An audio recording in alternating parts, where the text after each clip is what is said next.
Bible చెప్తుంది వచ్చేసి శత్రువునైనా ప్రేమించమంటుంది Bible. వేరే మతాలను కూడా గౌరవిస్తారా? ఖచ్చితంగా. నా విశ్వాసం ప్రకారంగా దేవుడు ఒక్కడే, ఆ ఒక్కడు యేసుక్రీస్తు ప్రభువుల వారే.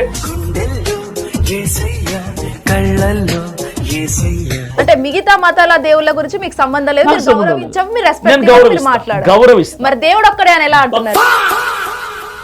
ఇది మా దేశం రా, ఇది హిందూ దేశం రా అని మాట్లాడుతుంది హిందూ.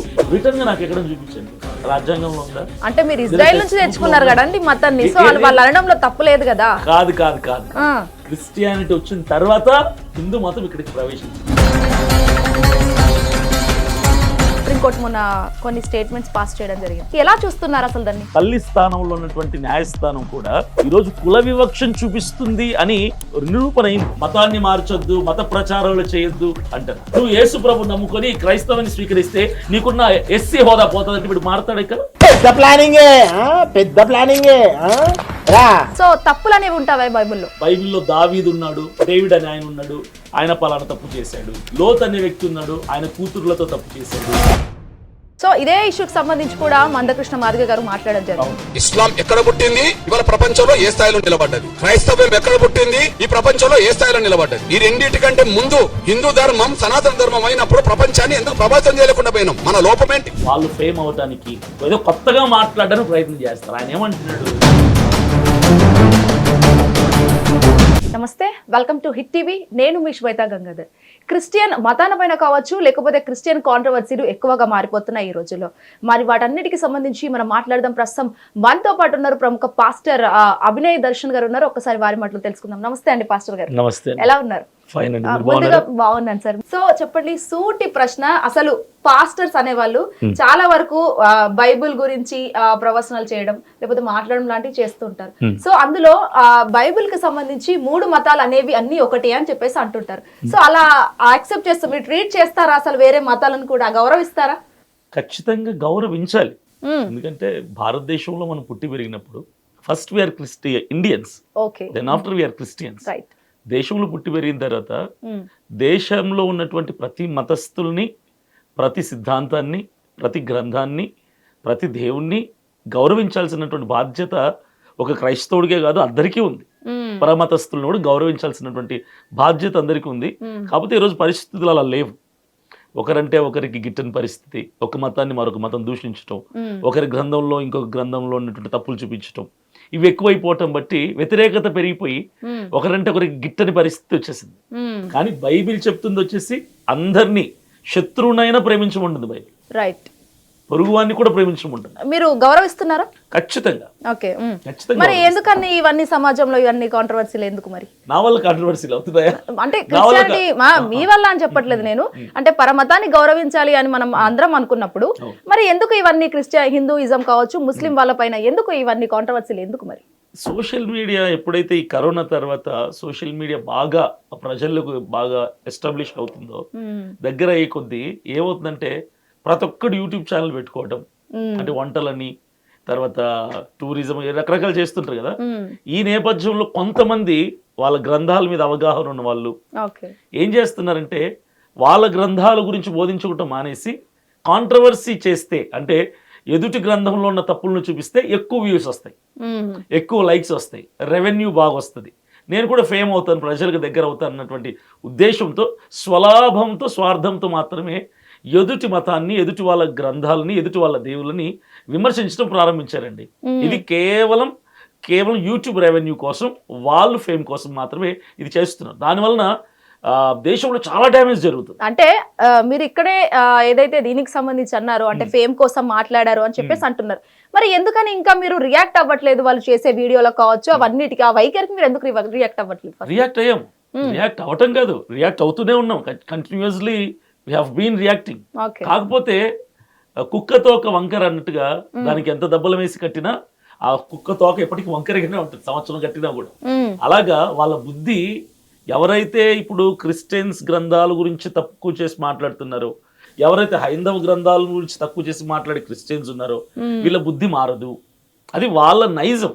వాళ్ళు దాన్ని విడిచిపెట్టుకోరు. ఎందుకంటే డబ్బు పోద్ది కదా, ఇన్కమ్ ఉండదు. ఇక ఇప్పుడు కొంతమంది హిందువుల్లో కొందరు ఉన్నారండి లీడర్లుగా, హిందూ పెద్దలుగా పిలువబడుతున్న వాళ్ళు కొందరు ఉన్నారు. వీళ్ళు నిత్యం ఈ 24 గంటలు క్రైస్తవుల గ్రంథాలు ఏమున్నాయి, ఆ దేవుడు ఏం చేశాడు, అందులో ఏం తప్పులు ఉన్నాయి, ఇది మాట్లాడుతూ ఉంటారు. మా క్రైస్తవులు కూడా కొందరు ఉన్నారు హిందూ గ్రంథాల గురించి, హిందూ దేవుళ్ళ గురించి వాళ్ళ విశ్వాసాలను తక్కువ చేసి అది తప్పు ఇది తప్పు అని చెప్పే వాళ్ళు మా వాళ్ళల్లో ఉన్నారు. కాబట్టి ఈ ఇద్దరి వలన కూడా టోటల్ ఇటు హిందువుల మీద ఇటు క్రైస్తవుల మీద చాలా ప్రభావం చూపిస్తుంది. అందరు ప్రజలకు నష్టం కలుగుతుంది. ఏ విధంగా చూపిస్తుంది అనుకుంటున్నారు? ఈరోజు క్రైస్తవుడికి కనీసం అద్దెకిల్లు దొరకట్లా. హిందువుల ఓన్ హౌసెస్ ఏవైతే ఉన్నాయో రెంట్కి అడుగుతుంటే మీరు క్రిస్టియన్స్ అయితే మేము ఇవ్వం అంటున్నారు. ఎందుకు? ఏ అంటే మీరు మా దేవుని తిట్టారు, మీ పాస్టర్లు మా దేవుని తిట్టారు. ఈడు తిట్టలా, ఇంటి కోసం వెళ్ళినోడు తిట్టాడు పాపం. వీడు ఒక క్రైస్తవుడు తప్ప ఏ ఛానల్లో మాట్లాడు, వీడికి అసలు యూట్యూబ్ ఛానలే ఉండదు. కానీ మీ పాస్టర్లు మీ క్రైస్తవులు మా దేవుని తిట్టారు, మీ క్రైస్తవులు మా మతాన్ని తిట్టారని చెప్పి ఈయనంటారు. ఇతను తప్ప ఏది లేకపోయినా ఇంపాక్ట్ ఎఫెక్ట్ ఇక్కడ పడుతుంది. ఇది చాలా నేను కూడా ఫేస్ చేశానండి. కాబట్టి నేనేమంటానంటే భారతదేశంలో పుట్టి పెరిగిన తర్వాత హిందూ క్రిస్టియన్ ముస్లిం అని కాకుండా మనిషికి మతాన్ని అంటించకుండా, మనిషిని కులంతో కాకుండా మనిషిని మానవత్వ విలువలతో చూద్దాం అంటున్నారు. అంటే తిట్టారు ఇల్లు ఇవ్వట్లేదు అని చెప్పేసి అంటున్నారు. మరి వాళ్ళు అట్టిగా వాళ్ళకు రూమర్ క్రియేట్ చేయాల్సిన అవసరం ఏముందండి? వట్టిగా లేదు కదా. ఇప్పుడు నేనేమంటానంటే అండి, వట్టిగా నిజమా పక్కన పెడితే ఇప్పుడు మా గ్రంథం బైబిల్, అవును, ముస్లిం వాళ్ళది ఖురాన్, హిందువులకి భగవద్గీత ఉంటుంది, రామాయణం ఉంటుంది. ఒక కుంటోడు ఉన్నాడు అనుకోండి, కాళ్ళు లేనోడు ఉంటే వాడు కుంటోడే, అవిటి వాడే, వికలాంగుడే. అరే కుంటోడా అంటే వాడు నవ్వుతూ పలుకుతాడా? కోపం వస్తుందా? కోపమే వస్తుంది. ఇప్పుడు ఎవరి గ్రంథాల్లో ఏముందన్నది ఆ గ్రంథం చదివే వాడికి అర్థమవుతుంది. ఇప్పుడు నా బైబిల్ నేను చదువుతానండి, నాకు తప్పులు ఏం కనిపించవు, ఎందుకంటే నేను దాన్ని బిలీవ్ చేశా. అది చదవటానికంటే ముందు ఆ గ్రంథం నేను ట్రస్ట్ చేశాను, అందులో ఉన్నది మంచి అని నమ్మాను. ఈ మనసుతో చదివేవాడికి తప్పులు కనిపించవు. ఎదుటోడు ఎవరైతే హిందూ పెద్దలుగా ఉంటున్నారో వాళ్ళు బైబిల్లో తప్పులు ఏమున్నాయా అని వెతకడం మొదలు పెడుతున్నారు. వాళ్ళకు పూర్తిగా అర్థం కాదు. అర్థం కాకపోవడం వలన ఇందులో తప్పులు ఉన్నాయని ఎత్తి చూపిస్తున్నారు. అలాగే మా క్రైస్తవులు కూడా కొందరు భగవద్గీతలు అవి ఉన్నాయి, రామాయణములు ఈ తప్పులు ఉన్నాయని చెప్పి ఎందుకు తప్పులు చూపించుకోవాలి? ఎవరి గ్రంథాన్ని వాళ్ళు గౌరవించుకుంటే సరిపోద్ది కదా. నా గ్రంథాన్ని నేను నమ్ముతాను, అట్ ద సేమ్ టైం పరమతస్థుల గ్రంథాలని గౌరవించాలి. నేను భక్తి చేయక్కర్లా, గౌరవిస్తే చాలు, విమర్శించకుండా ఉంటే చాలు. ఇది మనం కంట్రోల్ చేయగలిగితే దాదాపుగా దేశంలో గొడవలు తగ్గిపోతాయి. ఓకే, అంటే నాకు తెలియక అడుగుతానండి, బైబిల్ కి సంబంధించి మీరు ట్రస్ట్ చేస్తారు, చదువుతూనే ఉంటారు. సో తప్పులు అనేవి ఉంటావా బైబిల్లో? ఉండవు. ఎందుకుంటాయి? ఉండవు కదా. ఇప్పుడు మేము నమ్మేది ఏంటంటే సాక్షాత్తు దేవుడే, పరిశుద్ధాత్మ దేవుడే భక్తుల ద్వారా రాయించినటువంటి గ్రంథం బైబిల్. బైబిల్లో అంటే ఇప్పుడు మతోన్మాదులు, క్రీస్తు విరోధులు, క్రైస్తవులు అంటే గిట్టని వాళ్ళు కొందరు ఎవరైతే ఉన్నారో వాళ్ళ పేర్లు నేను చెప్పను. వాళ్ళు చేస్తుంది ఏంటంటే బైబిల్లో దావీదు ఉన్నాడు, డేవిడ్ అనే ఆయన ఉన్నాడు, ఆయన పలానా తప్పు చేశాడు, లోత్ అనే వ్యక్తి ఉన్నాడు, ఆయన కూతుర్లతో తప్పు చేశాడు, ఇవి చెప్తూ ఉంటారు. నేనేమంటానంటే వీళ్ళు మనుషులు, దేవుళ్ళు కాదు కదా. దేవుడు తప్పు చేస్తే ప్రాబ్లం, మనుషులు చేసిన తప్పులు దేవుడు రాయించాడు. ఆ సందర్భంలో వాళ్ళు చేసిన తప్పులు చూపించి దేవుడు ఇలా ఉండద్దు అని చెప్పాడు. ఇప్పుడు బైబిల్ బూత్ పుస్తకం ఎలా అవుద్ది, తప్పు పుస్తకం ఎలా అవుద్ది? మనుషులు చేసిన తప్పులు దేవుడు రాయించాడు, అరే ఇలా ఉండద్దు రవి అని చెప్పాడు. హిట్ టీవీ యాప్, ఇందులో short news, live news, entertainment shows, movies, digital magazines తో పాటు మీ జిల్లా వార్తలను కూడా ఫ్రీగా చూడొచ్చు.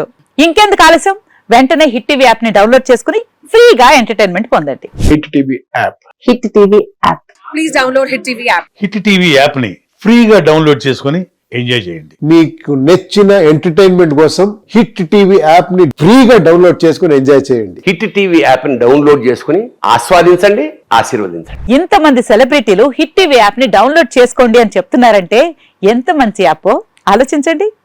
అమెరికా అమెరికా అమెరికా అమెరికాలో చదవాలనుకునే వాళ్ళకి విశ్వసనీయమైన పేరు మన శౌర్య కన్సల్టెన్సీ. UK లో 1 year masters, UK లో 1 year masters, 2 years work permit up to 5 years visa. Contact Saurya Consultancy. Contact 89851 89851.